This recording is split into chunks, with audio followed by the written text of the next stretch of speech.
Assalamualaikum warahmatullahi wabarakatuh.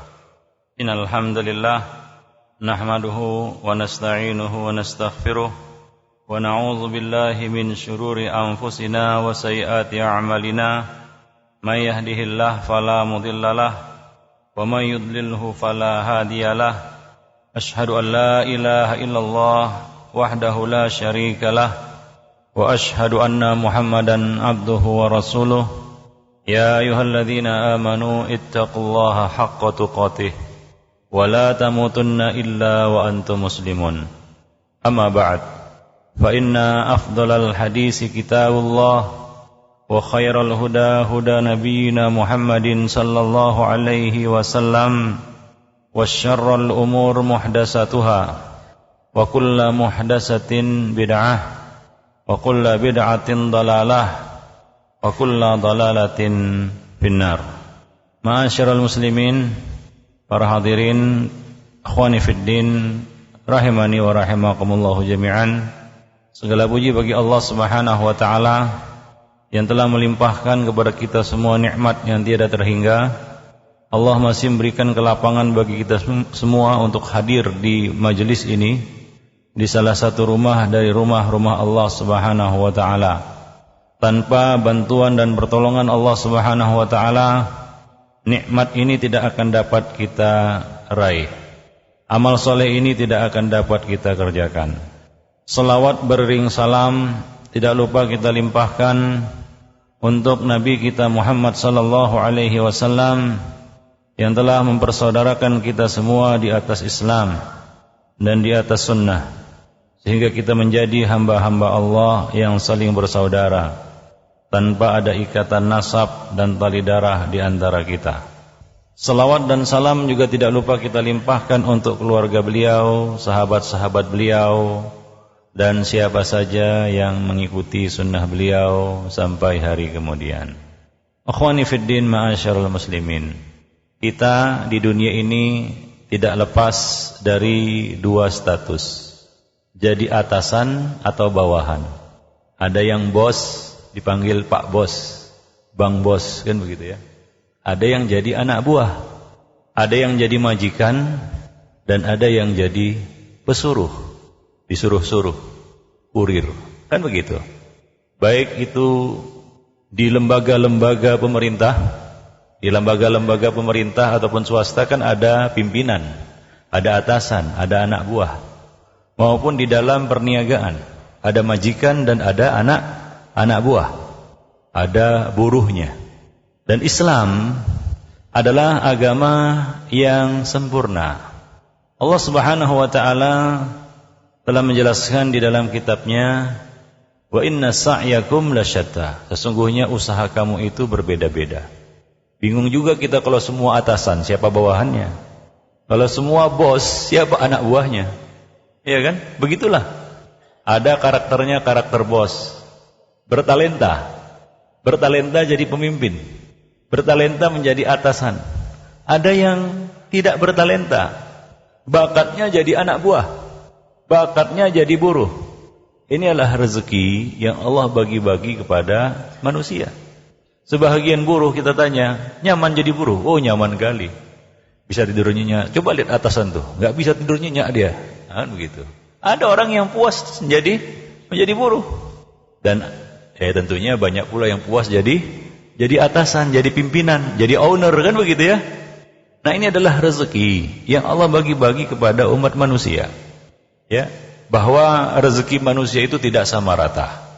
Bahwa status manusia itu tidak sama rata. Berbeda-beda satu sama lainnya. Saya yakin kalau ditanya di sini, pasti tidak lepas dari dua status itu. Ada yang jadi buruh bekerja sama ikhwah yang lainnya, kan gitu ya. Ikhwah yang lainnya itu jadi bosnya, kan begitu ya, owner. Dan ada yang owner, ada yang direktur. Coba tunjuk tangan dulu, siapa yang direktur di sini? Malu ya, nunjuk tangan jadi direktur. Tapi kalau buruh rata-rata ya. Akhwani fiddin, ma'asyiral muslimin.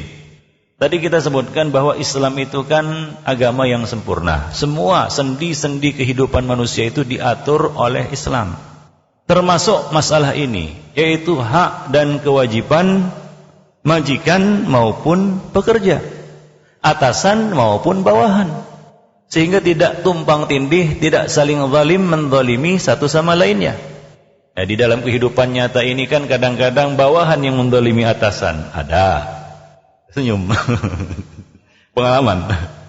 Ada juga atasan yang menzalimi bawahan. Nah, itu lebih banyak lagi. Maka Islam mengatur masalah ini dengan sangat rinci. Ikhwani fiddin. Islam adalah agama yang sempurna. Islam adalah jawaban bagi semua problematika manusia. Termasuk hubungan antara majikan dan pekerja. Hak dan kewajiban masing-masing pihak. Jadi seluruh aspek kehidupan manusia itu diatur oleh Islam. Karena Islam ini diturunkan sebagai rahmat bagi semesta alam. Dan Islam sangat memperhatikan hak-hak asasi semua manusia. Kalau orang sekarang sibuk meneriakkan HAM, jauh-jauh hari Islam sudah memperhatikannya. Tidak ada sistem yang lebih detail di dalam memperhatikan hak-hak manusia selain Islam. Akhwani fiddin ma'asyiral muslimin. Seandainya umat Islam menjalankan Islamnya, mungkin Islam akan menjadi agama yang paling besar di atas muka bumi ini. Banyak manusia akan berbondong-bondong masuk ke dalam Islam. Tapi parahnya, celakanya sekarang ini, umat Islam tidak mampu menyandang dan memikul nama Islam itu sendiri. Sehingga kadang-kadang pasar-pasar kaum muslimin ditakuti, disegani, bukan karena kesuksesan dan kecanggihan manajemennya, tapi keamburadulannya. Kadang-kadang dengan apa? Kecurangannya. Nah, ini kita sangat prihatin. Maka dari itu, Muslim, apalagi ditambah label Salafi, harusnya jadi contoh yang terdepan di dalam masalah ini. Baik dia itu sebagai majikan, ataupun sebagai buruh, ataupun bawahan. Nah, demikian ikhwan fiddin ma'asyiral muslimin, rahimani wa rahimakumullah. Dan Rasulullah sallallahu alaihi wasallam telah menjalani hal ini. Beliau pernah jadi bawahan. Bawahan siapa? Khadijah. Dan beliau sukses jadi bawahan hingga atasannya tertarik dengan beliau. Beliau pernah jadi pedagang. Beliau pernah menawarkan jasa penitipan barang bagi orang-orang Quraisy. Nah, itu Nabi sallallahu alaihi wasallam. Beliau tidak malu untuk bekerja. Nah, ini kadang-kadang kita bukan apa-apa, bukan utusan dari langit. Gengsi kali. Malu kali jadi jadi buruh kan gitu ya. Kalau kita jadi buruh yang islami, buruh yang menjalankan benar-benar hak-hak dan kewajibannya, kita seharusnya bangga. Rezeki kita halal. Apalagi kita mengerti bagaimana kita membelanjakan harta tersebut. Nah, kita seharusnya bangga jadi apapun. Kalau tidak jadi atasan, kita tetap bangga jadi bawahan. Ikhwani fiddin ma'asyiral muslimin, rahimani wa rahimakumullah jami'an. Nah, pihak pekerja mesti bekerja sama dengan pihak majikan. Untuk apa? Untuk menciptakan lingkungan kerja yang saling menguntungkan antara kedua belah pihak. Atasan tidak akan bisa sukses tanpa bawahan. Bawahan juga nggak akan kecipratan rezeki tanpa atasan. Jadi keduanya itu saling memerlukan sebenarnya. Maka jangan saling menzalimi. Nah, demikian. Dan kerja mencari nafkah itu adalah activity ataupun aktivitas yang sama usianya dengan kehadiran manusia di muka bumi ini. Artinya begitulah fitrah yang Allah tanamkan pada manusia, yaitu manusia akan bekerja untuk memenuhi keperluan hidupnya. Dari keperluan yang paling pokok hingga keperluan-keperluan sekunder atau pelengkap. Memang begitulah dia sejarah umat manusia. Sehingga para nabi dulu bekerja. Nabi Daud bekerja, ya. Dan sebaik-baik makanan yang dimakan oleh seorang hamba adalah hasil jerih payah keringatnya, buah tangannya. Nabi Allah Daud dulu bekerja untuk dirinya, itu nabi. Ya, kalau kita hitung-hitung nabi kan tinggal doa, ya kan? Tinggal doa, doanya makbul. Sudah di masjid saja doa gitu, seperti sebagian orang sekarang ini kan begitu ya. Minta rezeki di masjid saja doa sepanjang hari, turun gitu. Kalaulah seperti itu, ya, yang benar, maka para nabi dan rasul yang doanya pasti mustajab, nggak usah payah-payah cari pekerjaan. Apalagi itu kan nanti mengganggu tugasnya sebagai nabi dan rasul, kan begitu. Tapi tidak. Para nabi dan rasul itu adalah teladan dalam semua aspek kehidupan manusia. Mereka adalah teladan di dalam berinteraksi sosial, sebagai tetangga, teladan sebagai suami, teladan sebagai pekerja, sebagai pedagang. Itulah hikmah Allah Subhanahu wa taala mengutus para nabi dan rasul itu dari kalangan manusia. Salah satu hikmahnya adalah agar menjadi contoh bagi manusia. Nah, demikian pula Nabi kita Muhammad sallallahu alaihi wasallam, beliau adalah teladan kita di dalam bab ini, di dalam urusan mencari nafkah ini. Di samping itu pula, ikhwani fiddin, bekerja itu adalah ibadah. Mencari nafkah untuk anak istri kita itu ibadah. Itu tugas dan kewajiban kita selaku kepala rumah tangga. Kita nggak bisa mengelak. Berani mengambil anak orang, berani terima resiko kerja. Ini dioprak-aprek sama istrinya baru cari kerja. Karena kalau moto kita itu malas, maunya jadi bos. Ya, kadang-kadang manusia itu tidak melihat proses. Dia cuma melihat hasil. Oh, lihat si fulan berhasil, usahanya apa ini? Dia buka ini. Wah, yang lainnya pun ikut-ikutan. Kenapa? Karena ingin hasil. Mereka lupa proses. Bahwa untuk mencapai kesuksesan itu perlu proses. Nah, ini kadang-kadang yang tidak kita lihat. Kita hanya melihat kesuksesan saudara kita, namun kita tidak melihat proses dia menjadi sukses. Sehingga kadang-kadang banyak manusia itu usahanya ikut-ikutan. Usaha ini ramai-ramai usaha ini. Kan begitu. Itu kan kecenderungannya. Buka herbal, semuanya buka herbal kan gitu. Sehingga nggak ada lagi toko selain toko herbal kan gitu. Toko yang lainnya tutup. Nggak ada lagi cerita jual buku, jual nggak ada, tutup. Semuanya herbal kan begitu. Nah, kadang-kadang kita hanya melihat apa? Hasil. Kita tidak melihat proses. Nah, jadi bekerja itu adalah ibadah. Maka tidak ada alasan bagi kita untuk berpangku tangan, malas bekerja. Apalagi ini para lelaki, Allah Subhanahu wa taala katakan mereka itu apa? Qawwamuna 'alan nisa. Qawwam artinya pemimpin, penegak urusan, manajer. Bagi siapa? Istri-istrinya. Dia harus bisa memanage rumah tangganya dengan baik sehingga bahtera itu dapat berlayar dengan aman, nyaman, tentram sampai ke tujuan. Kalau tidak kan garam. Coba lihat suami sudah mulai malas-malasan gak mau kerja, apa yang terjadi? Istri pun suntuk, kan begitu ya? Tengkar tiap hari. Maka ikhwani fiddin, bekerja ini merupakan ibadah. Dan orang yang membuka peluang kerja, niscaya mendapat pahala yang berlipat ganda. Apalagi kita itu menjadi sumber kebaikan, jalan rezeki bagi orang lain. Nah, ini kan gak sama pahalanya dengan orang yang kita bantu. Ya, nggak sama pahalanya dengan orang yang kita bantu. Dengan usaha yang kita buka misalnya, banyak tenaga-tenaga kerja yang dapat diserap, banyak rumah tangga yang bisa hidup. Nah, ini kan bermanfaat. Akhwani fiddin ma'asyiral muslimin, maka Nabi sallallahu alaihi wasallam mengatakan, khairun nas anfa'uhum linnas. Sebaik-baik manusia adalah yang paling bermanfaat bagi orang lain. Termasuk di dalamnya adalah di dalam bab mencari rezeki ini. Ada orang itu yang memang berbakat di dalam bidang entrepreneur. Apapun yang dibaliknya jadi uang. Apapun usaha yang dibuatnya berkembang. Ada itu. Sehingga banyaklah saudara-saudaranya yang mendapatkan kebaikan, berkah dari usahanya itu. Ada yang seperti itu, ikhwan fillah. Maka janganlah kita berpangku tangan, janganlah kita bermalas-malasan. Apalagi misalnya Allah Subhanahu wa taala telah memberikan bakat itu kepada kita. Itu salah satu jalan kebaikan, ikhwan fillah ma'asyiral muslimin. Ya, salah satu jalan kebaikan. Maka Allah Subhanahu wa taala mengatakan, "Wa ta'awanu 'alal birri wa taqwa wa la ta'awanu 'alal itsmi wal 'udwan." Bertolong-tolonglah kamu di dalam apa? Al-birr wa taqwa, kebaikan dan ketakwaan. Termasuk kebaikan itu adalah bertolong-tolongan di dalam bab mencari nafkah. Dalam konteks ini, bekerja dan majikan harus saling bantu-membantu, tolong-menolong. Janganlah si majikan ini merasa sombong, merasa bahwasanya anak buahnya itu enggak bisa hidup tanpa dirinya, sehingga dia berlaku semena-mena kepada bawahannya. Kadang-kadang enggak manusiawi kan begitu ya.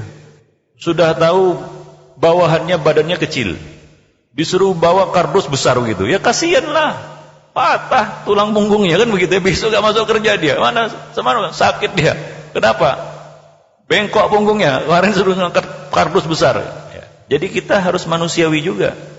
Kita harus mengerti orang lain sebagaimana orang lain juga mengerti kita. Jadi apapun kita. Maka jadi atasan itu bukan berarti kita boleh semena-mena. Baik itu di dalam perbuatan maupun perkataan. Demikian pula apalagi sebagai bawahan. Harus bisa bersyukur. Karena Nabi SAW mengatakan la yashkurillah man lam yashkurin nas. Tidak akan bersyukur kepada Allah orang yang tidak berterima kasih kepada manusia. Jadi kita hendaknya saling bahu-membahu. Toh keberhasilan majikan kita adalah keberhasilan kita juga. Maka coba lihat usaha yang berhasil adalah usaha yang dibina oleh majikan yang tahu hak-hak pekerjanya. Berhasil itu usahanya.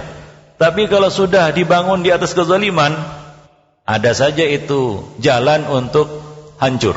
Ikhwani fiddin. Perhatikan. Maka ini perlu untuk kita ketahui ya bagaimana Allah Subhanahu wa taala Islam mengatur ya kewajiban hak dan kewajiban pekerja dan majikan. Ya. Rasulullah sallallahu alaihi wasallam ikhwani fiddin, tadi kita sebutkan beliau adalah teladan baik itu sebagai pekerja maupun sebagai majikan. Beliau dapat berperan dengan baik, baik ketika beliau menjadi seorang pekerja maupun sebagai seorang majikan, sebagai pedagang maupun yang lainnya. Saat sebagai pekerja, beliau adalah pekerja yang amanah lagi terpercaya. Qawiyun amin. Amanah lagi terpercaya, kuat dan mampu melaksanakan tugas-tugas yang diserahkan kepada majikannya. Yang diserahkan oleh majikannya. Nah ini Nabi SAW, bagaimana beliau memutar perniagaan milik Khadijah sehingga mendapatkan keuntungan. Ya, ini membuat Khadijah takjub. Nah ini modal yang beliau miliki sehingga pada akhirnya Khadijah bersedia untuk menjadi istri beliau. Padahal Khadijah kan kaya raya, Nabi hanyalah pekerja. Tapi ketika pekerja ini betul-betul menjadi pekerja yang amanah, pekerja yang terpercaya, maka semua orang akan suka. Karirnya akan naik. Ikhwani fiddin. Kalau kita jadi pegawai di kantor, kita selalu menjaga amanah, tidak suka curi-curi waktu. Karena yang namanya mutaffifin itu bukan hanya pedagang. Syekh bin Utsaimin menjelaskan bahwasanya termasuk mutaffifin adalah orang-orang yang suka curi-curi waktu. Curi-curi waktu kerja. Waktu kerja dia santai. Kan banyak sekarang nih pegawai yang seperti itu. Sedang waktu bekerja, masa-masa bekerja sibuk main catur, kan gitu. Ini di kantor-kantor itu. Coba lihat. Ini kan mutaffifin. Yang lebih parahnya, ya, ada klien datang, enggak dihiraukannya. Entar lu lagi sibuk main. Nah, ini mutaffifin, ikhwan fillah. Jadi takfif, wailul lil mutaffifin. Yang Allah Subhanahu wa taala sebutkan di dalam surat Al-Mutaffifin itu bukan hanya para pedagang. Walaupun pada asalnya ayat ini ditujukan kepada para pedagang, yaitu mencuri timbangan, curang di dalam timbangan dan takaran. Jadi Syekh bin Utsaimin menjelaskan bahwa itu bukan hanya berlaku pada pedagang, tapi juga pegawai bisa jatuh ke dalam ayat itu. Ancaman di dalam ayat tersebut ikhwani fiddin. Ma'asyiral muslimin rahimani wa rahimakumullah jami'an. Nah itu beliau sebagai pekerja. Sebagai majikan, beliau juga merupakan contoh. Banyak yang bekerja bersama beliau. Ada yang menjadi khadim beliau. Siapa? Anas bin Malik. Ya, Anas bin Malik pernah menjadi khadim Nabi SAW. Bilal bin Rabah juga pernah menjadi khadim Nabi SAW. Bekerja untuk berkhidmat kepada Nabi SAW, yang mana Nabi adalah majikannya. Tapi coba lihat akhlak yang ditunjukkan oleh Nabi kita Muhammad SAW sebagai seorang majikan. Ya, di dalam satu riwayat disebutkan ya bahwa Anas bin Malik menceritakan, aku tidak pernah menyentuh kain sutra yang lebih halus dari telapak tangan Rasulullah SAW, dan aku tidak pernah mencium wangian yang lebih harum aromanya daripada tubuh Nabi sallallahu alaihi wasallam. Selama 10 tahun aku menjadi pelayan Nabi sallallahu alaihi wasallam, aku tidak pernah mendengar beliau mengatakan yaitu menghardik bawahannya. Kalau kita apalagi mengikuti karakter, tabiat, ya, adat istiadat kita orang timur kan gitu, yang kadang-kadang kasar. Kadang-kadang kita suka berkata kasar kepada bawahan kita. Apalagi pembantu di rumah kan begitu ya. Kadang-kadang kita ya suka semena-mena karena kita merasa bahwa kita telah membayarnya. Dia hidup dari kita. Tanpa kita dia tidak bisa cari makan. Kadang-kadang seperti itu, ikhwan fillah. Muncul kesombongan. Kita bangga dengan status sosial kita. Padahal rezeki yang sampai kepada kita mungkin melalui orang lain, doa orang lain. Sampailah rezeki itu kepada kita. Maka enggak ada orang yang rezekinya langsung turun dari langit, tiba-tiba jatuh ke kantongnya. Enggak ada. Pasti melalui orang lain. Jadi kita tidak bisa hidup tanpa orang lain. Orang lain juga perlu kita. Itulah fitrah sunnatullah yang Allah gariskan di alam semesta. Tidak akan berubah sampai hari kiamat. Akhwani fiddin ma'asyiral muslimin rahimani wa rahimakumullah jami'an. Jadi Anas tidak pernah selama 10 tahun menjadi pelayan Nabi sallallahu alaihi wasallam, tidak pernah mendengar beliau menghardik pembantunya. Siapa yang punya pembantu di sini? Ada yang punya pembantu, tukang cuci kan begitu ya. Bagaimana hubungan kita dengan pembantu kita? Coba, apakah kita pernah menghardiknya? Atau berkata dengan kata-kata yang kasar kepadanya? Kadang-kadang kan kebablasan, iya kan? Apalagi dilihat ini pembantunya ini belum ngaji kan gitu ya. Wah sudah itu, jadi bulan-bulanan itu kan begitu. Nah, jadi itu contoh yang diberikan oleh Nabi SAW kepada 10 tahun. Bayangkan 10 tahun kan bukan masa yang singkat itu. 10 tahun kerja bersama Nabi, tidak pernah Anas mendengar beliau menghardik dirinya. 10 tahun. Kadang-kadang kita punya pembantu cuma bertahan 3 tahun. 3 tahun tobat dia. Kenapa? Aduh, diperasnya aku katanya. Disuruhnya ini itu, padahal itu bukan tugasku katanya. Awal-awal disuruh jadi supir, lama-lama semuanya jadi pekerjaan dilimpahkan kepada saya. Nah itu kadang-kadang terjadi seperti itu, hingga nggak ada orang yang betah kerja dengan kita. Kenapa? Mungkin karena kesemena-menaan kita. Paling bertahan 3-4 tahun, habis itu lari orang. Kan seperti itu ikhwan fillah, ya. Jadi Nabi 10 tahun, bayangkan, tidak pernah beliau menghardik ya bawahannya. Dan beliau juga tidak pernah mempertanyakan apa yang aku kerjakan. Kenapa kamu kerjakan begini? Dan beliau juga tidak pernah mengatakan terhadap aku apa yang tidak aku kerjakan, mengapa engkau tidak mengerjakan seperti ini? Yaitu beliau bukanlah majikan yang bawel, yang cerewet, ceriwis, ya kan? Nah, ini majikan ya namanya juga berada di atas angin. Ya, kata-kata yang kasar kadang-kadang tidak bisa dihindari, ya kan? Nah, itu contoh yang diberikan oleh Nabi SAW sebagai majikan. Dalam riwayat lain disebutkan beliau tidak pernah menyuruhku untuk sesuatu hal yang ya lalu aku tidak melakukannya atau membiarkannya kemudian beliau mencelaku. Bahkan bila ada anggota keluarga beliau yang mencelaku, maka beliau akan membela dan mengatakan da'uhu fa in qaddara ayyakuna kana. Biarkan dia. Seandainya sudah ditakdirkan terjadi, pasti akan terjadi. Nah ini kadang-kadang kita ini dipanas-panasi sama istri. Oh panas langsung didamprat pembantu kita itu. Iya kan? Ya, dipanas-panasi sama dia tuh wah langsung naik pitam. Kan begitu. Nah Nabi tidak.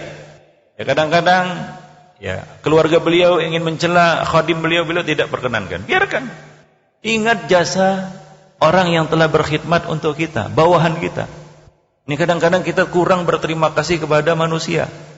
Dan kita menyepelekan dan mengecilkan jasa orang lain. Jangan sekali-kali kita mengecilkan jasa, sekecil apapun jasanya. Jadilah kita orang yang pandai bersyukur, berterima kasih kepada orang lain. Karena kita yakin bahwa kita tidak akan bisa hidup tanpa orang lain. Rezeki kita melalui orang lain, mungkin melalui doanya. Maka Nabi mengatakan innama tunsaruna bidu'afaikum. Sesungguhnya kamu dapat pertolongan melalui orang-orang lemah di antara kamu. Melalui apa? Doanya, ikhlasnya, salatnya. Mungkin ini. Kita jadi orang kaya melalui doa orang lain. melalui jasa orang lain. Maka kalau kita kebetulan jadi orang kaya, jangan sombong. Allah Subhanahu wa taala mengatakan, "Wa fi amwalihim haqqun lis-sa'ili wal mahrum." Dan pada harta mereka ada hak orang lain yang meminta maupun yang tidak meminta. Mungkin ada yang mengatakan seperti ini, "Ustadz, itu harta saya yang cari, lintang pukang, banting tulang, pergi pagi pulang petang. Payah saya dapatnya itu, Ustadz." Masa ada hak orang lain di situ? Nah, ini kadang-kadang kita terlalu mengecilkan jasa orang lain. Kita kadang-kadang melihat kehidupan ini tidak detil. Ya, tidak detil. Maka untuk urusan mensyukuri nikmat, Allah perintahkan kita untuk detil. Wa amma bi ni'mati rabbika fahaddis. Coba kita lihat-lihat lagi, oh ternyata banyak juga ya jasa pembantu saya ini. Hal-hal kecil yang kadang-kadang kita tidak memikirkannya, terbantu oleh kebaikannya. Kalau nggak ada yang jaga rumah, bagaimana juga, bingung juga. Kemana-mana nggak aman kan begitu ya. Maka kalau dia tidak melaksanakan hal-hal kecil ya, misalnya mengunci rumah dan lain sebagainya, wah ini bisa kemalingan. Ya kadang-kadang kita kurang melihat detil kehidupan, kurang melihat detil, hingga kita kurang bersyukur. Maka untuk mensyukuri nikmat kita perlu detil melihat nikmat itu. Wa amma bi ni'mati rabbika fahaddis. Supaya kita jadi orang yang bersyukur. Akhwani fiddin ma'asyiral muslimin rahimani wa rahimakumullah jami'an. Nah, di samping itu Rasulullah sallallahu alaihi wasallam juga sangat perhatian terhadap keperluan pembantunya, bawahannya. Bahkan beliau membantu pekerja beliau untuk menikah. Jadi atasan kerja puluhan tahun sama si fulan, belum nggak bisa kawin. Kenapa? Nggak punya mahar, nggak mau bantu bos itu katanya. Gitu. Jadi bujang labuk kan begitu. Karena nggak dibantu oleh si bos. Nah bantu. Nah Nabi SAW salah satu di antara perhatian beliau kepada pekerja-pekerja beliau adalah membantu mereka di dalam urusan pernikahan. Karena nikah itu kan hak asasi manusia. Pekerja kita itu akan menjadi lebih tenang dan fokus. Apalagi dia kerja sama kita, bawahan kita, apalagi posisinya penting, strategis. Dia belum kawin, cepat-cepat kawinkan. Supaya dia lebih stabil. Nah demikian ikhwanifiddin.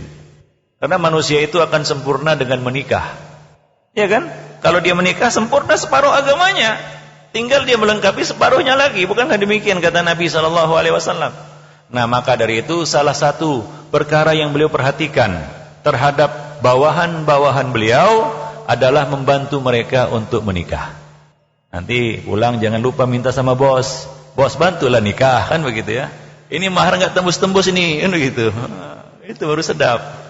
Sudah ada akhwat pujaan hati, tapi belum bisa maju. Kenapa? Susah kali nikah ini kan begitu. Mahar gini gitu. Aduh.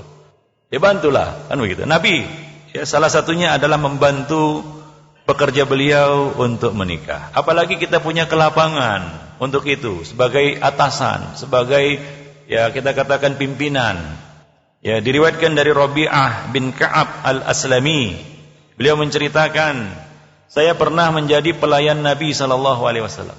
Rabi'ah bin Ka'ab al-Aslami. Dia bercerita, aku pernah jadi pelayan Nabi sallallahu alaihi wasallam.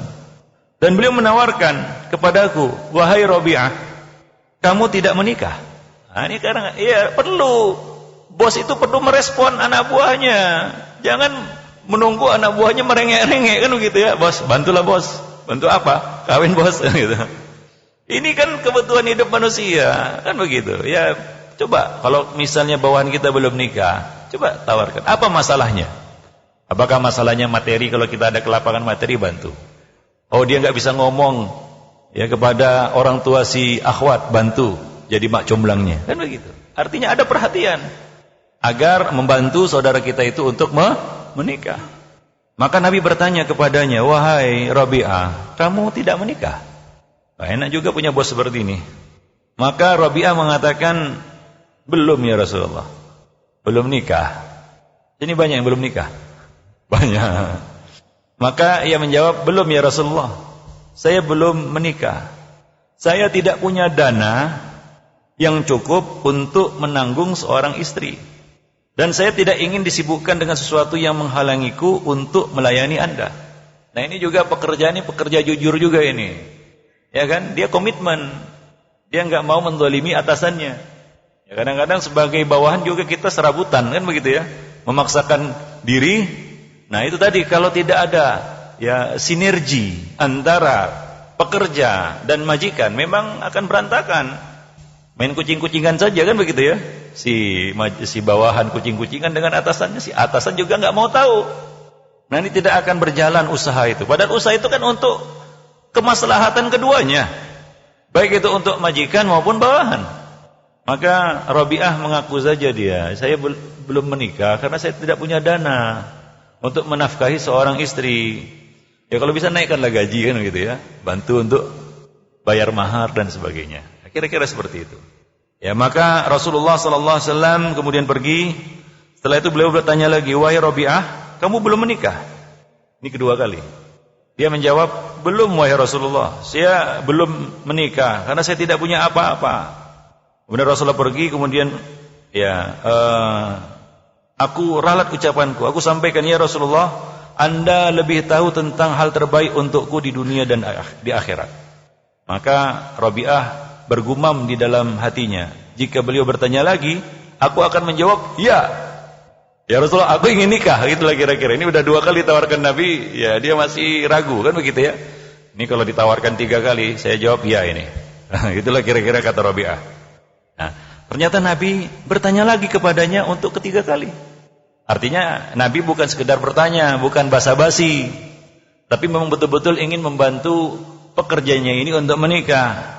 Wahai Rabi'ah, kamu tidak ingin nikah? Langsung dijawab oleh Rabi'ah, iya ya Rasulullah. Ini udah 3 kali nih, jangan dilewatkan kesempatan. Iya, saya mau nikah. Ya, maka perintahkanlah aku sesuai dengan yang Anda inginkan. Maka selanjutnya Nabi SAW memerintahkan aku untuk mendatangi seorang akhwat, yaitu wanita dari kalangan suku Ansor.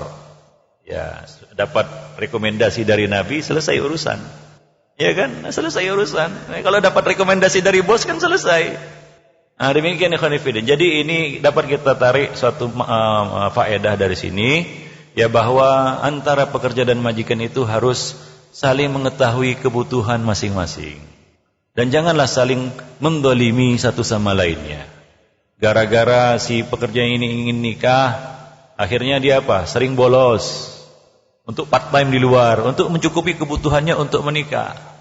Hingga kadang-kadang curi-curi waktu kan begitu ya. Marah-marah si bos pun nggak ngerti, nggak punya kepekaan. Akhirnya kan berantakan, usaha bisa berantakan, rugi dua-duanya. Ikhwan fillah ma'asyiral muslimin rahimani wa rahimakumullah jami'an. Padahal gonta-ganti buruh itu, gonta-ganti pekerja itu berisiko untuk satu usaha. Jarang itu usaha maju kalau suka gonta-ganti bekerja. Nah demikian ikhwan fillah ma'asyiral muslimin rahimani wa rahimakumullah jami'an. Baik. Nah jadi itu adalah contoh yang Nabi SAW berikan ya terhadap pembantunya. Bahkan tidak hanya bersikap baik dalam urusan dunia saja. Rasulullah SAW juga memperhatikan urusan akhirat pembantunya. Nah ini lebih penting lagi, urusan akhirat pembantunya. Kalau kita punya bawahan, itu kesempatan sebenarnya. Ini bawahan ini kan kerja sama kita. Nah bawa ngaji. Ini pekerja di sini harus ngaji. Ngajinya di sini kan gitu ya. Karena kalau dibilang harus ngajinya entah mana-mana kan susah juga. Kita arahkan karena kita punya wewenang. Kunci ada di tangan kita. Kita bisa arahkan pekerja-pekerja kita. Nabi SAW ya bukan hanya memperhatikan urusan-urusan dunia pegawainya, tapi beliau juga memperhatikan urusan akhirat para pembantunya atau orang-orang yang bekerja dengan beliau. Beliau pernah memiliki seorang pembantu yang masih remaja beragama Yahudi. Suatu ketika si Yahudi ini sakit keras, maka Nabi pun menjenguknya dan dia menjenguk orang sakit dan mendakwahinya. Ketika merasa sakitnya ini semakin parah, mendekati kematian, maka Nabi SAW menjenguknya dan duduk di sampingnya. Beliau ajak anak muda ini untuk masuk Islam. Aslim, masuk Islam. Maka dia melihat bapaknya. Bagaimana respon bapaknya? Ternyata bapaknya mengatakan, "Ati' Abul Qasim." Ikuti kata-kata Abul Qasim. Akhirnya dia pun masuk Islam. Tak lama kemudian ruhnya keluar. Jadi ini menunjukkan kalau kita punya pekerja, jangan lewatkan kesempatan untuk mendapatkan Ferrari merah. Apa itu? Humrun na'am. La ayyahdiyallahu bika rajulan wahidan khairun laka min humrin na'am. Seandainya ada satu orang dapat hidayah melalui tanganmu, melalui dirimu, maka itu lebih baik daripada kamu memiliki kendaraan yang mewah. Itu kesempatan. Apalagi kita sebagai majikan, kita sebagai atasan. Itu kesempatan sebenarnya. Arahkan sedikit demi sedikit, ya, supaya dia dapat mengikuti sunnah. Ya, kadang-kadang kan pembantu kita dari UDI kan begitu ya, nggak ngerti apa-apa, agama pun masih agama abangan kan begitu ya. Itu coba arahkan pelan-pelan, agama itu seperti ini. Nah, mungkin lambat laun, itu supir kita datang dari desa kan begitu ya, masih badui kan begitu, agamanya juga abangan, arahkan dia pelan-pelan. Di mana? Di kendaraan setel radio kan begitu ya. Kajian ilmiah, kajian Islam, dia dengar. Nah, dia akan tertarik. Karena ya itu kecenderungan manusia, yaitu orang yang di bawah akan mengikuti orang yang di atas. Karena dia merasa sudah terhutang budi, ya, banyak jasanya ini atasannya kepada, apalagi atasannya baik hati. Nah, itu adalah kesempatan bagi kita untuk mendapatkan kendaraan yang mewah. Nah, demikian ikhwan fillah, ma'asyiral muslimin rahimani wa rahimakumullah jami'an. Nah, setelah ruhnya keluar, Nabi pun mengatakan alhamdulillahilladzi anqadhahu minan nar. Segala puji bagi Allah yang telah menyelamatkannya dari api neraka. Jadi ini adalah suatu adab yang sangat indah yang diajarkan di dalam Islam ketika bermuamalah dengan bawahan-bawahan kita. Nabi adalah contoh dan teladan kita di dalam bab ini. Sebagaimana beliau adalah contoh dan teladan yang menjadi seorang bawahan. Ya. Dan beliau juga merupakan contoh sebagai seorang atasan. Jadi beliau pernah melakoni kedua-duanya, sebagai atasan maupun sebagai bawahan. Wallahu a'lam bissawab. Apa-apa saja yang menjadi hak bawahan kita yang wajib kita tunaikan sebagai majikan. Yang pertama, ikhwani fiddin, Islam memposisikan bawahan kita, pekerja kita, buruh kita sebagai saudara. Saudara bagi majikannya. Abu Dzar Al-Ghifari radhiyallahu anhu meriwayatkan bahwa Nabi SAW bersabda, "Ikhwanukum khawalukum, ja'alahumullahu tahta aidikum." Budak-budak kalian, pekerja-pekerja kalian, buruh-buruh kalian adalah saudara bagi kalian. Allah jadikan mereka di bawah kekuasaan kalian, para majikan. Jadi mereka adalah saudara kita. Pandanglah mereka sebagai saudara kita. Bagaimana kita bersikap kepada saudara kita? Ya tentunya akan menghargai, menghormati. Kita pun tidak berani berkata dengan kata-kata yang kasar. Kita jaga sikap kita. Nah, seperti itu pula pekerja-pekerja kita, buruh-buruh kita, mereka adalah saudara bagi kita. Nah, ini dasar di dalam muamalah antara pekerja dan majikan. Hubungan keduanya adalah hubungan persaudaraan. Maka keduanya harus saling cinta, menyintai karena Allah. Karena kalau dalam satu usaha sudah sehati dia, saling menyintai karena Allah, akan tumbuh saling percaya, tidak akan saling menjegal di belakang. Wah, itu enak itu.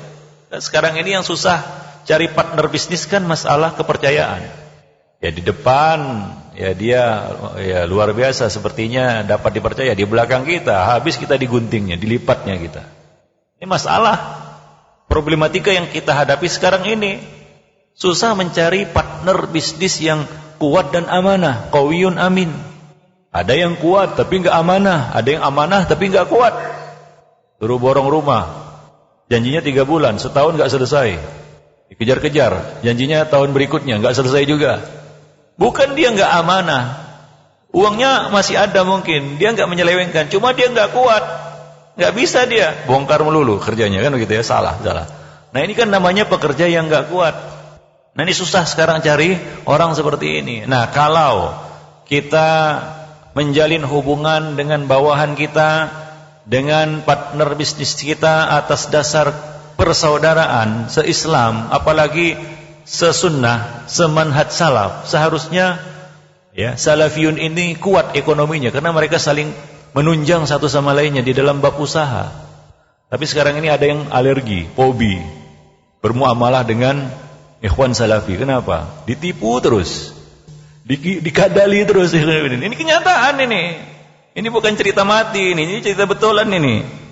Ikhwani fiddin ma'asyiral muslimin, azani Allah wa iyyakum jami'an. Nah, kalau kita jalin hubungan ya dengan kolega kita, dengan rekan bisnis kita, dengan pegawai kita atas dasar persaudaraan se-Islam apalagi sesunnah, seharusnya ini merupakan kekuatan bagi ekonomi kita.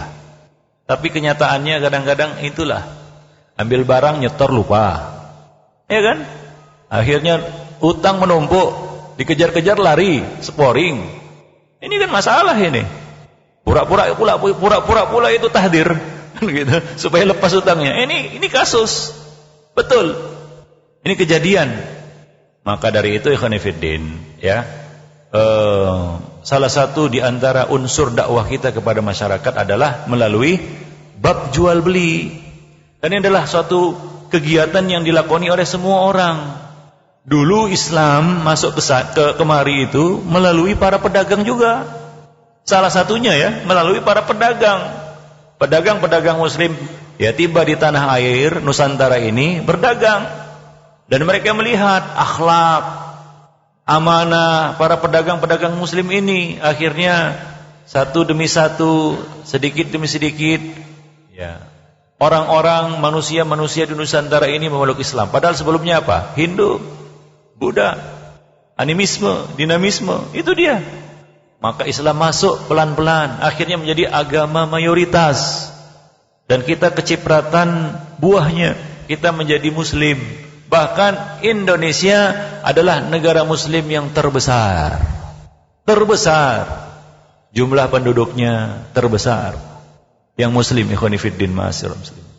Jadi ini adalah satu, kalau kita lihat feedback sejarah ke belakang, salah satu jasa yang patut kita syukuri adalah para pedagang itu. Maka sebenarnya sunnah ini dapat disebarkan juga melalui para pedagang. Tapi kenyataannya justru para pedagang ini membuat orang lari dari dakwah sunnah. Nah, jadi kita harus bisa menjadi teladan di dalam bab ini. Mana tahu melalui perniagaan yang kita lakukan banyak manusia yang tertarik kepada sunnah. Itu yang pertama. Yang kedua, Islam melarang seorang majikan memberikan beban tugas kepada bawahannya melebihi kemampuannya. Seperti yang kita ceritakan tadi, ya, buruhnya kurus krempeng, kurang gizi, ditekan dengan pekerjaan yang berat-berat, ya kasihan, dia pun takut, kan begitu ya. Nah, kalau nanti dipecat kerja apa aku kan gitu. Tapi dia ya, apa boleh buat, bengkok tulang belakangnya. Nah, jangan membebani bawahan kita dengan sesuatu yang tidak mampu untuk dia kerjakan. Nabi SAW mengatakan dalam hadis Abu Dzar, sambungan dari hadis tadi, wala tukallifuhum ma yaghlibuhum fa in kalaftumuhum fa'inuhum. Janganlah kalian membebani mereka, pekerja-pekerja kita itu, budak-budak kita, pegawai-pegawai kita, dengan sesuatu yang tidak mampu untuk mereka lakukan. Dan jika kamu memberikan tugas kepada mereka, maka bantulah. Ya, maka bantu. Enggak ada salahnya dan enggak turun derajat kita apabila kita membantu bawahan kita. Apa salahnya? Memangnya hilang status kita jadi bos karena membantu bawahan? Kan tidak. Atau merasa rugi kita, saya sudah bayar mahal-mahal, ngapain saya bantu katanya. Seperti itu. Ya, jadi bantu mereka. Walaupun kita yang kasih gaji mereka. Kemudian Islam mewajibkan para majikan untuk memberikan gaji pekerjanya tepat waktu. Ya, tepat waktu, yaitu bayar gajinya sebelum keringatnya kering. Ini ya jangan diartikan secara letterleken itu. Karena kalau diartikan secara tekstual, ya pekerja saya nggak keringatan kok katanya, nggak payah itu katanya. Ini maksudnya ya konfidin, jangan ditunda-tunda. Begitu tiba masa gajian, beri gaji. Kalau bisa sebelum, kan begitu. Jangan sudah habis akhir bulan, dia sudah hutang di kedai sana sini kan begitu ya, baru dikasih gaji. Ini kasihan dia. Jadi hina dia karena berhutang kan begitu ya, karena majikannya enggak peduli, suka menunda-nunda pembayaran gaji. Nah, itu sudah menjadi ya satu tanggung jawab, komitmen yang harus dipegang oleh seorang majikan. Bayar dia sebelum kering keringatnya, yaitu segera berikan, tunaikan gajinya. Nabi SAW mengatakan, "U'tul ajir ajrahu qabla ayyajuffa 'araquhu.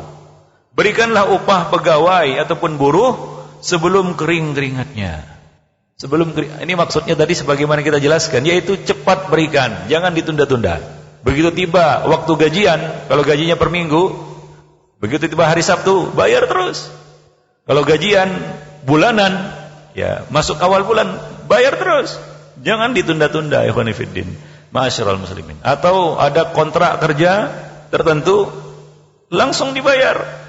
Jangan ditunda-tunda dan ditahan-tahan. Kadang-kadang majikan itu ada yang nakal, sengaja ditahan-tahannya hak orang lain. Kenapa? Ini majikan nakal ini. Ini kan kalau ditunda sekian hari saja ini bisa diputar-putar nih duit katanya. Nah, ada orang yang kerjanya suka putar-putar duit sehingga mengorbankan orang lain gitu ya. Diputar-putar duitnya itu, dikorbankan orang lain. Nah, ini jangan. Ini kezaliman ya terhadap pekerja kita.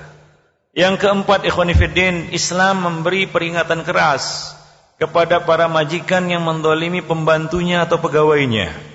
Di dalam hadis Abu Hurairah radhiyallahu anhu, Nabi sallallahu alaihi wasallam meriwayatkan bahwa Allah berfirman. Ini hadis qudsi, "Salasatun ana khasamuhum yaumal qiyamah." Ada tiga orang yang aku akan menjadi musuhnya. Aku akan menjadi seterunya pada hari kiamat. Salah satunya wa rajulun istajara ajiran fastawfa minhu wa lam yu'ti ajrahu. Yaitu seseorang majikan yang mempekerjakan orang lain, yaitu seorang buruh. Si buruh telah menunaikan tugasnya, melaksanakan kewajibannya, namun majikan ini tidak memberikan upahnya atau mendoliminya. Ya, tidak diberikan upahnya. Nah, ini kezaliman. Islam melarangnya. Bahkan ancamannya apa? Allah akan menjadi musuhnya pada hari kiamat. Siapa yang bermusuhan dengan Allah apalagi pada hari kiamat? Allah adalah Malik Yaumiddin, Malikud Dayyan, raja pada hari kiamat. Tidak ada raja lagi pada hari kiamat. Kalau kita jadi musuh Allah Subhanahu wa taala pada hari kiamat, niscaya kita tidak akan bisa selamat. Nah, hati-hati kepada para majikan. Kemudian yang kelima, Islam memotivasi para majikan agar meringankan beban pegawai dan pembantunya. Meringankan, memudahkan urusan. Jangan mempersulit. Amr bin Al-Huwairis meriwayatkan bahwa Nabi SAW mengatakan dalam sebuah hadis, "Ma haqaqna an khadimika min amalihi kana laka ajran fi mawazinik. Ma khafafta an khadimik min amalihi kana laka ajran fi mawazinik." Apa artinya? Keringanan yang kamu berikan kepada pekerjamu, kepada bawahanmu di dalam pekerjaannya itu terhitung sebagai pahala dalam timbangan amalmu pada hari kiamat nanti. Jadi itu berpahala majikan yang memudahkan urusan pegawainya. Jangan mempersulit. Ikhwani fiddin, dan si pegawai juga harus tahu diri. Jangan dia memanfaatkan kebaikan hati majikannya. Ya, maka harus saling memahamilah antara keduanya. Ini kadang-kadang pekerja ini juga kurang ajar, tidak tahu adab. Ya, tahu ya majikannya baik hati, ya wah, dia pun seenaknya. Nah, tidak boleh juga seperti itu. Jadi keringanan yang kita berikan kepada budak kita, pegawai kita di dalam pekerjaannya, itu terhitung sebagai pahala dalam timbangan amalan kita. Misalnya, ya kita katakan kita adalah bosnya, atasannya. Kita bantu dia angkat barang juga, kan begitu ya. Kita bantu dia pekerjaannya menyusun, menata barang-barang dagangan. Walaupun kita bosnya, jangan cuma duduk di belakang meja begini kan itu. Suruh sana, suruh sini ya. Kena gula ujung-ujungnya. Enggak mau kerja, enggak mau bantu sama sekali. Main tunjuk saja. Tunjuk sana, tunjuk sini ya. Tolong ya. Padahal dia mampu untuk membantu pegawainya itu. Nah, kalau kita mau juga membantu, ya itu adalah kebaikan, itu pahala, ya.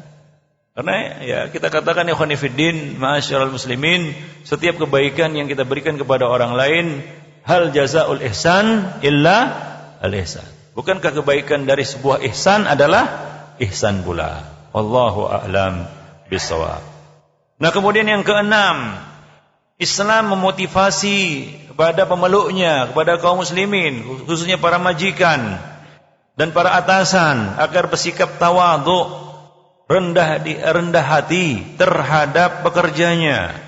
ataupun pembantunya, rendah hati, jangan kita takabur, jangan kita menyombongkan diri. Kadang-kadang kita bicaranya itu kan berlebih-lebihan untuk manas-manasi anak buah kita. Kita memamerkan kekayaan untuk apa? Untuk merendahkan pekerja kita. Nah, tidak perlu itu. Libatkan dia di dalam nikmat yang kita rasakan. Kalau kita makan enak, ya ajak dia makan enak. Ini kadang-kadang supir makan di situ ya, dia makan di restoran besar. Kasihan tuh supir. Dia pun kepingin sebenarnya makan di rumah makan yang kayaknya enak ini. Tapi dikeluarkan 5.000, makan itu yang serba 5.000 katanya. Serba 5.000. Dapat sepotong ikan dan secuil sayur, kan begitu ya, 5.000. Sementara majikannya apa? Makan sampai 300.000. Itu pun gak habis semua. Nah, kadang libatkan saja, ajak dia ikut makan bersama kita. Itu menunjukkan ketawaduan kita ya kepada para pekerja kita. Wallahu a'lam bishawab. Kemudian yang ketujuh, Islam menekan semaksimal mungkin sikap kasar terhadap bawahan. Sikap ya, bukan kata-kata. Misalnya apa? Memukul. Maka dari itu Aisyah radhiyallahu anha menceritakan, "Ma daraba Rasulullah syai'an qattu biyadihi, wala imra'atan wala khadiman." Rasulullah tidak pernah memukul dengan tangannya sedikit pun. Tidak kepada wanita dan tidak pula kepada khadim, yaitu pelayan. Wallahu a'lam bishawab. Nah, demikian ikhwan fillah. Ya, insyaallah untuk selanjutnya kalau ada pertanyaan, sedikit pertanyaan bisa kita jawab. Setelah itu kita akan sholat Isya. Demikian saja, mudah-mudahan bermanfaat. Dan selanjutnya ini ada beberapa pertanyaan. Kalau bisa dijawab ya dijawab. Kalau tidak bisa ya Allahu a'lam.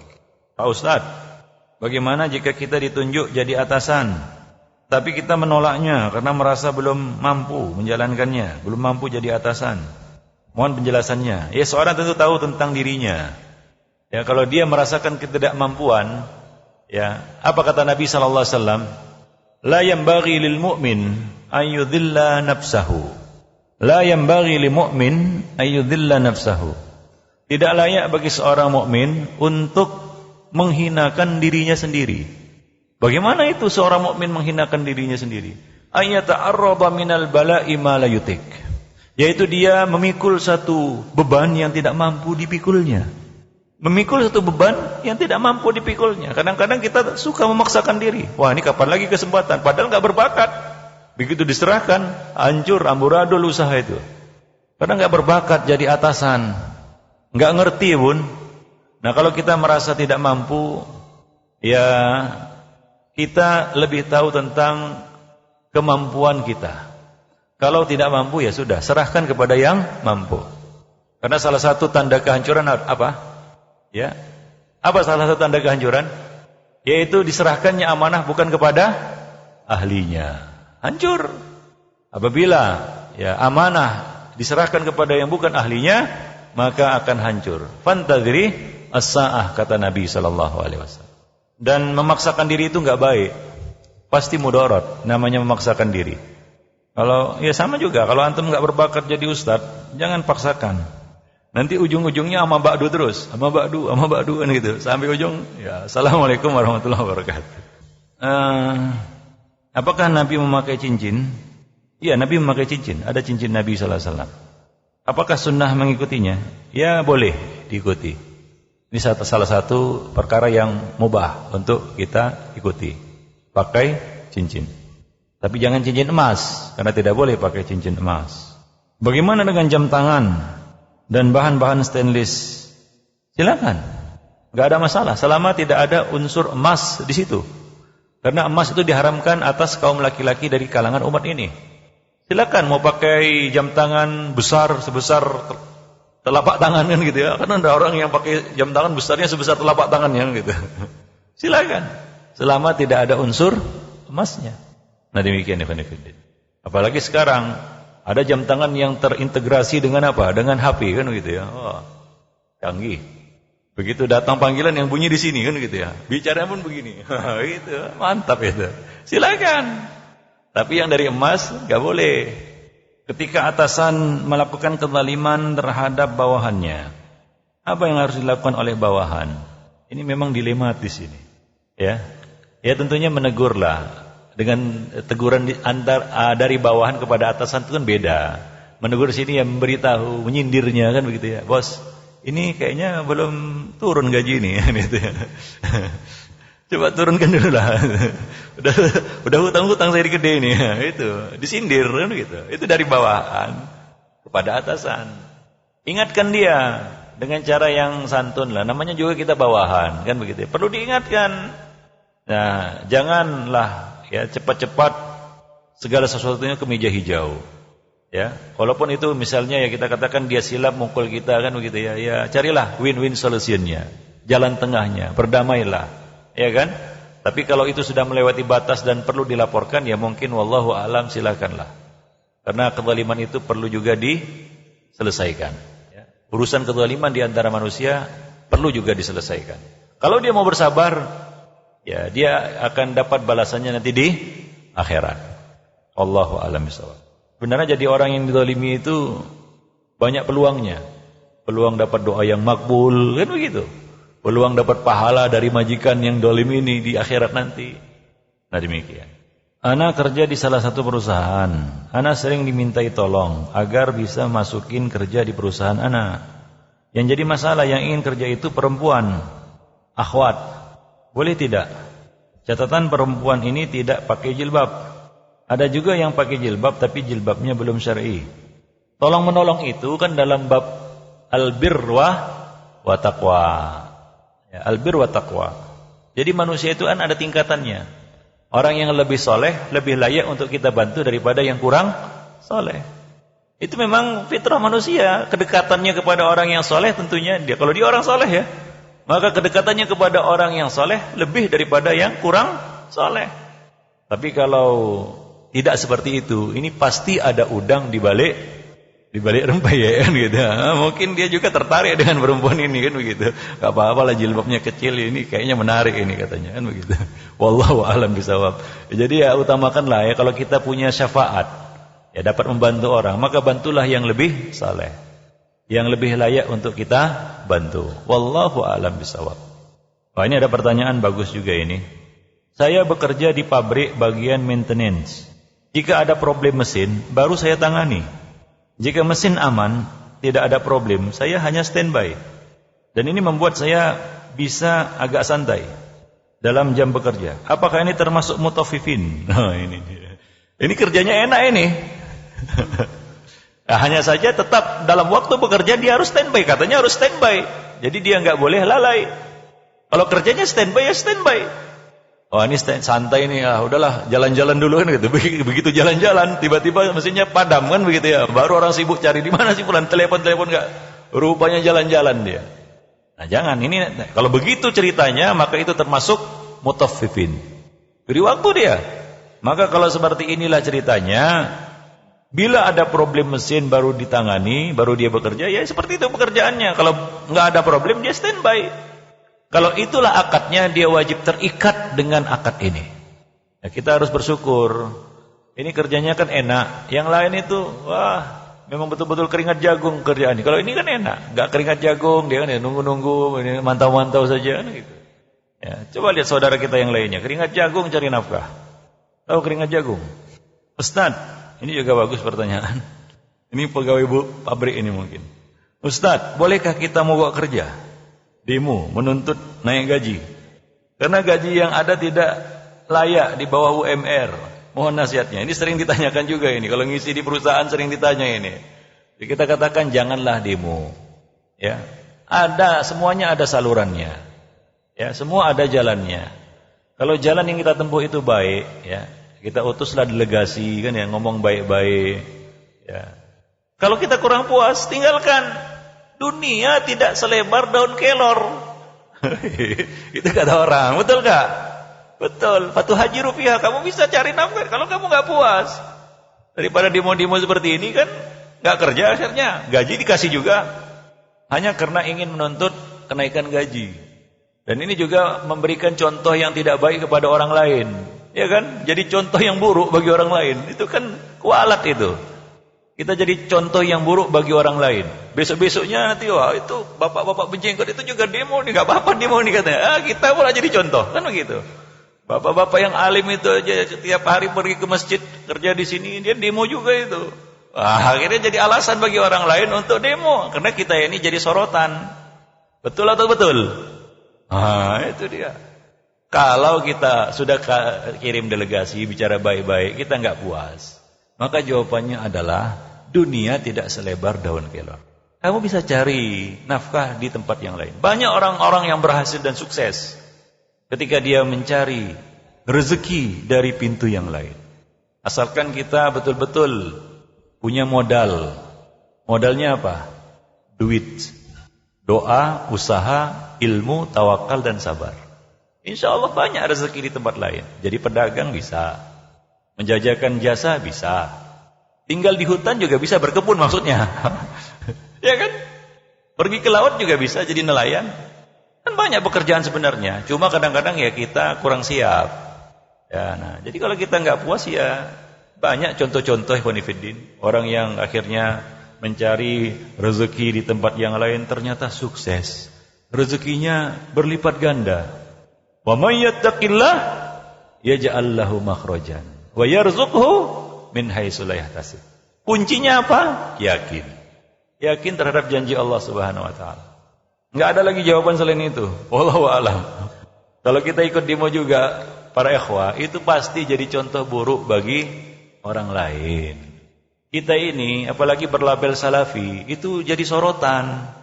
Di jalan raya kita jadi sorotan, dimanapun kita berada jadi sorotan. Oh, bapak-bapak berjenggot itu yang pakai gamis-gamisnya begitu katanya. Lampu merah ditabraknya juga itu katanya. Gitu ya. Tanpa kita sadari kita jadi contoh buruk bagi orang lain. Sudah itu ngundang ustaz, kajiannya judulnya demonstrasi menurut Islam kan gitu ya. Susah itu. Gimana ustaznya mau ngomong kan gitu. Payah juga. Nah, udahlah sampai sini dulu lah pertemuan kita pada malam ini. InsyaAllah pada pertemuan-pertemuan yang akan datang mungkin kita akan dapat bertemu kembali. Lebih dan kurang saya mohon maaf. Kalau ada kata-kata yang kurang berkenan atau menyinggung perasaan, yang salah dari saya dan dari syaitan, yang benar dari Ar-Rahman, wa bihi nasta'inu alaihi tuqlan, wa billahi taufiq wal hidayah. Assalamualaikum warahmatullahi wabarakatuh.